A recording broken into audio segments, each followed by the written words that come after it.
Social media influencers के लिए खतरे की घंटी बज चुकी है। अब एक गलती भी आपको जेल पहुंचा सकती है और आपके करियर का काम तमाम भी कर सकती है। स्ट्रेट फॉरवर्ड कहूं तो आपके लिए जो सोशल मीडिया आज पैसा कमाने का जरिया बना हुआ है, वो ही आपको बहुत बड़ी परेशानी में भी डाल सकता है। कैसे? चलिए समझाता हूं आपको। नमस्कार, मेरा नाम है रोहित और आप देख रहे हैं अनकवर पर डिकोड। यहाँ हम कोई मुद्दा ट्रेंडिंग क्यों है उसके पीछे की वजह बताते हैं। आज का मुद्दा है इन्फ्लुएंसर्स इन डेंजर।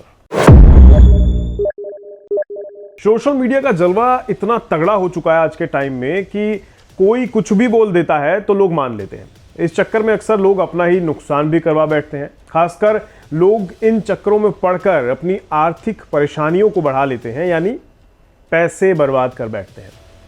होता क्या है कि सोशल मीडिया इन्फ्लुएंसर्स की कमाई का जो सोर्स है वो केवल वो प्लेटफॉर्म नहीं होता जिस पर वो कंटेंट डाल रहे हैं, बल्कि एड जिसका वो पेड प्रमोशन करते हैं उससे भी अच्छी खासी कमाई हो जाती है।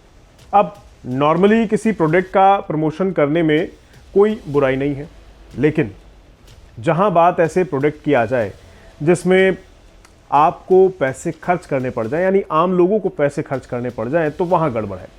ऐसे ऐप्स से मेरा मतलब है गेमिंग और बैटिंग ऐप्स, जहां खासकर यंग जनरेशन्स अपना समय और पैसा दोनों बर्बाद कर देते हैं। इससे आप एक तरह का जुआ समझ लीजिए।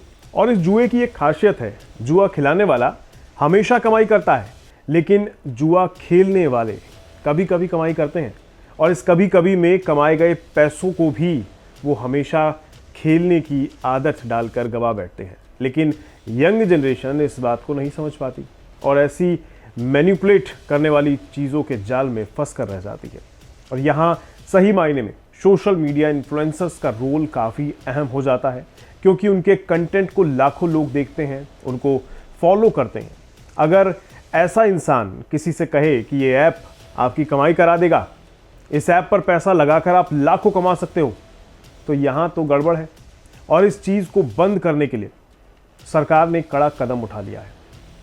गवर्नमेंट और रेगुलेटरी बॉडीज़ ने, आईटी और ब्रॉडकास्ट मिनिस्ट्री ने इन्फ्लुएंसर्स को सख्त आदेश देते हुए ये कहा है कि किसी भी तरह के ऑनलाइन सट्टेबाजी और जुए वाले गेम का प्रचार या ऐसे सैरोगेट प्लेटफॉर्म्स का प्रचार सोशल मीडिया पर नहीं करा जाए। क्यों? क्योंकि इस तरह के सट्टेबाजी और जुआ वाले गेम का प्रचार करने से युवाओं पर सोशल और फाइनेंशियल साइड इफ़ेक्ट्स डाले जा रहे हैं, उन पर ऐसे बुरे प्रभाव पड़ रहे हैं। अब इस पर लगाम कसने के लिए सरकार ने क्या कहा है?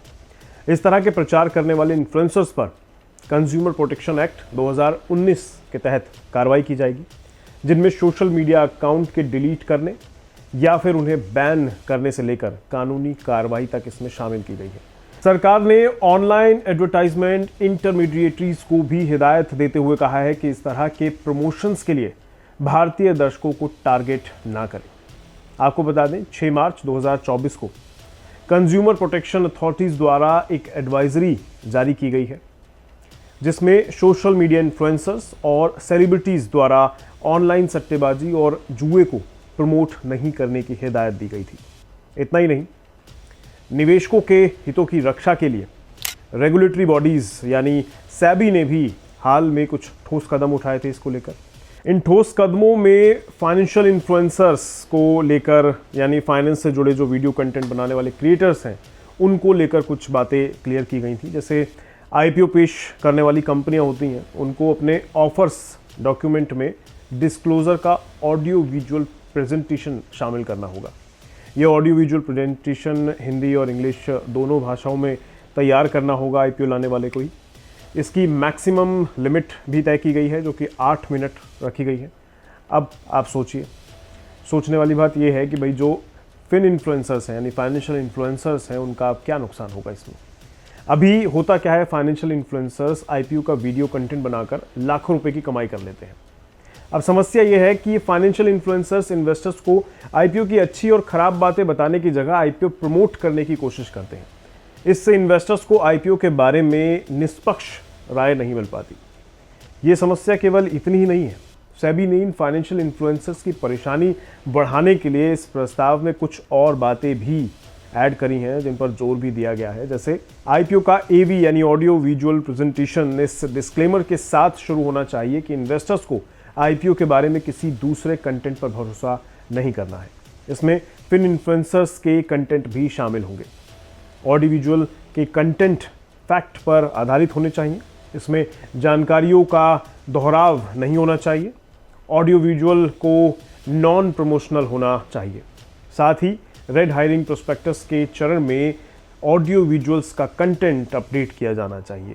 और सबसे ज़रूरी बात, ऑडियो विजुअल कंटेंट में शामिल जानकारियों के लिए आईपीओ का लीड मैनेजर ही जिम्मेदार होगा, यानी गलती की कोई गुंजाइश नहीं और फाइनेंशियल इन्फ्लुएंसर्स के लिए अब कोई स्कोप नहीं।